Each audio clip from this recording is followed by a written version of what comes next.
Halo Sobat Budidaya, bersama saya Uci Anindya. Kali ini kita sedang berada di Balai Perikanan Budidaya Laut Batam, salah satu unit pelaksana teknis yang dimiliki oleh Kementerian Kelautan dan Perikanan. Di sini dikembangkan komoditas ikan konsumsi, contohnya seperti ikan kakap putih, kerapu macan, dan juga bawal bintang. Selain ikan konsumsi, di sini juga mengembangkan komoditas ikan hias, seperti ikan Nemo yang kita kenal sangat cantik dan unik. Tetapi pada kesempatan kali ini, kita ingin mengetahui lebih jauh tentang komoditas unggulan yang ada di sini, yaitu bawal bintang hibrid.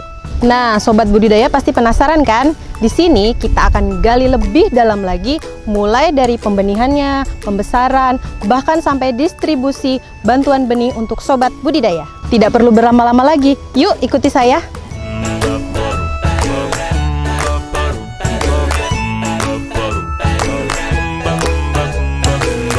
Baik Sobat Budidaya, kali ini saya sudah berada di instalasi pembenihan bawal bintang hibrid. Di sini saya sudah ditemani oleh Bapak Sahidan Muklis. Beliau merupakan salah satu koordinator yang sangat menguasai bidang pembenihan ikan bawal bintang hibrid. Mungkin bisa dijelaskan kepada Sobat Budidaya, apa sih kelebihan bawal bintang hibrid yang ada di sini? Jadi bawal hibrid ini adalah perkawinan silang antara betina sirip pendek dengan jantan sirip panjang yang bawal bintang yang punya Balai Budidaya Laut Batam.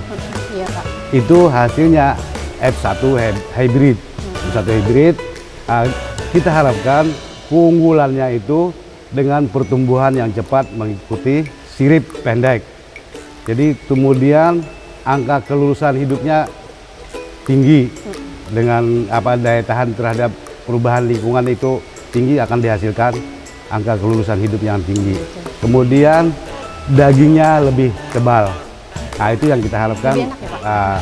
Katanya sih menurut para kuliner itu lebih enak dagingnya. Testimoni. Berbeda dengan itu.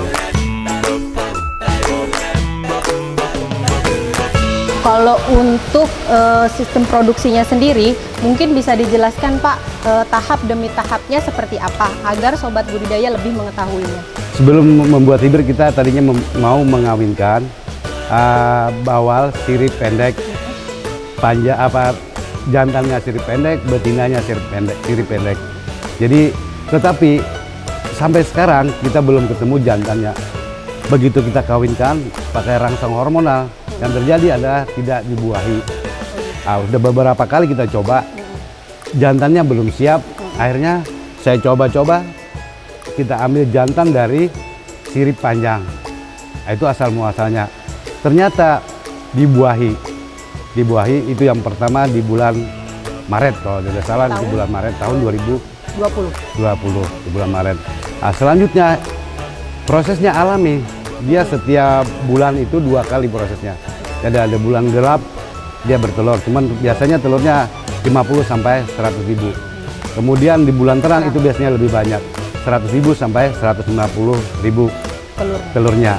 Dihasilkan biasanya jadi larva, jadi benih itu sekitar 20 sampai 30 ribu. Banyak ya, Pak, ya? Jadi setiap bulan dia 2 kali memijah, di bulan gelap Dan kemudian di bulan terang.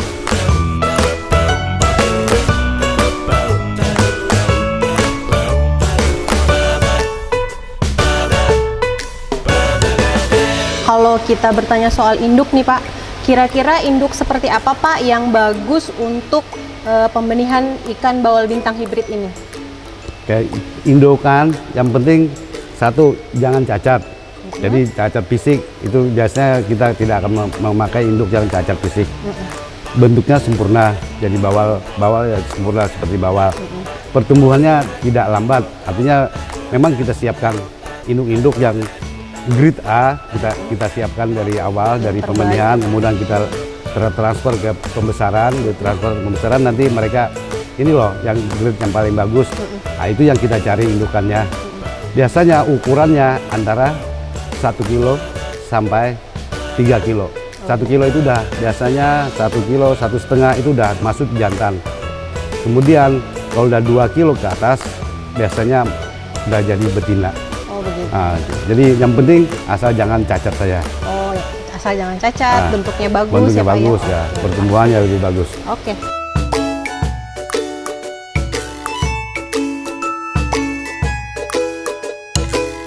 Lalu untuk pemijahannya Pak, kalau di BPBL Batam ini menggunakan sistem pemijahan seperti apa? Untuk pemijahan bawal bintang itu ada dua cara.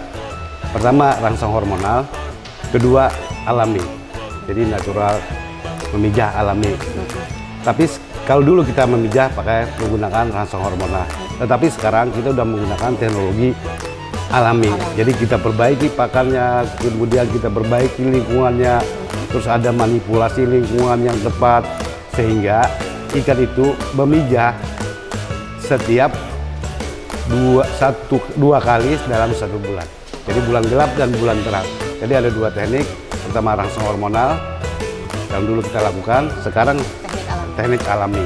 Itu tinggal kita perbaikan pakan dan lingkungannya saja. Oh, seperti itu ya Pak. Untuk pemeliharaan larvanya sendiri dan pemberian pakannya itu seperti apa ya Pak? Apakah ada pakan khusus untuk bawal hibrid ini? Kita memelihara larva setelah indukan bertelur, biasanya kita panen. Dia bertelur antara jam 9 sampai jam 12 malam. Biasanya bertelur. Kemudian paginya telur ikan itu akan terapung. Yang bagus itu terapung, kemudian dia mengikuti air masuk ke dalam kolektor telur. Pagi hari kita panen. Ada dua caranya. Jadi kita taruh di inkubasi tank, bak inkubasi yang mengalir airnya. Kemudian kita biarkan sampai menetas, baru kita tebar. Tapi ada juga yang lebih bagus, kawan-kawan mencoba, mereka langsung tebar telur. Begitu menetas, baru kita lakukan penyimpunan dasar dari cangkang-cangkangnya. Nah, kemudian dia pada umur 3 hari itu masih ada kuning telur di dalam tubuhnya ada masih kuning telur. Kemudian hari ketiga baru kita kasih makan beras yunus atau rutifera. Itu pakannya ya Pak? Itu pakannya. Juga ditambahkan pada hari kedua ditambahkan alga.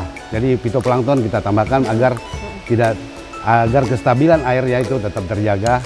Pada hari ketiga atau hari 2 sore biasanya kita kasih sedikit rutifer. Itu sampai di 10. Di 10 kita coba akan winning. Kita akan coba winning ke pelet. Jadi ada pelet larva. Iya. Nah, kita winning ke pelet.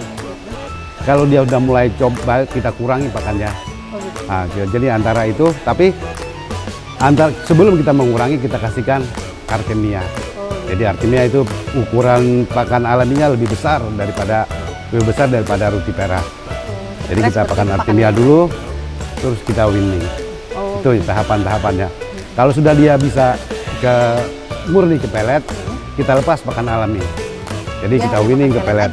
Pada umur 15 sampai 20 biasanya kita langsung transfer ke pendederan. Nah, di pendederan kita melakukan sistem ras. Kemudian di sana kita menggunakan probiotik. Nah, probiotik. Jadi di bak tadinya 4 sampai 5 cm udah bermasalah. Sekarang 7 sampai 10 cm relatif lebih aman gitu. Jadi aman lah sampai 7 cm sampai 10 cm, belum ada permasalahan yang signifikan selama ini. Penggunaan probiotik berarti sangat berpengaruh pada penggunaan probiotik ya Pak ya? Pada untuk bawal hibrid ini. Terutama pada amoniaknya dan sebagainya.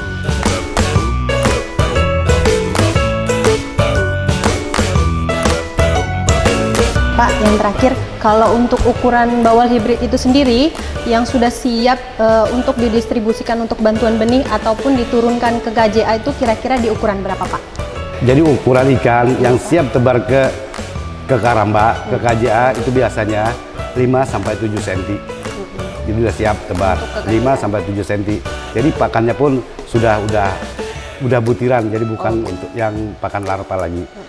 Tetapi kalau untuk tambak itu lebih kecil, jadi 2-3 udah siap dia sebenarnya untuk tambak. Karena di tambak itu banyak pakan alami, jadi mereka bisa efisiensi dalam pakan pelet, jadi memanfaatkan pakan alami yang ada di tambak. Tetapi kalau untuk Karamba kita sendiri, kita bikin spesial, itu 7 cm up biasanya, ya 7 cm up. Nah, untuk bawal hibrid sendiri, karena ini produksinya baru, yang paling besar adalah masih 6 cm, 7 cm. Itu kita belum turunkan ke KJA, tetapi kita sudah melakukan uji multilokasi ke Jepara, ke Lampung, kemudian Banjarmasin rencana hari Senin, sama Sumatera Selatan, serta pembudidaya di Bali. Jadi kita uji multi lokasi, kita bagikan, mereka cuma menanggung ongkos transportasinya saja. Harga benih pre.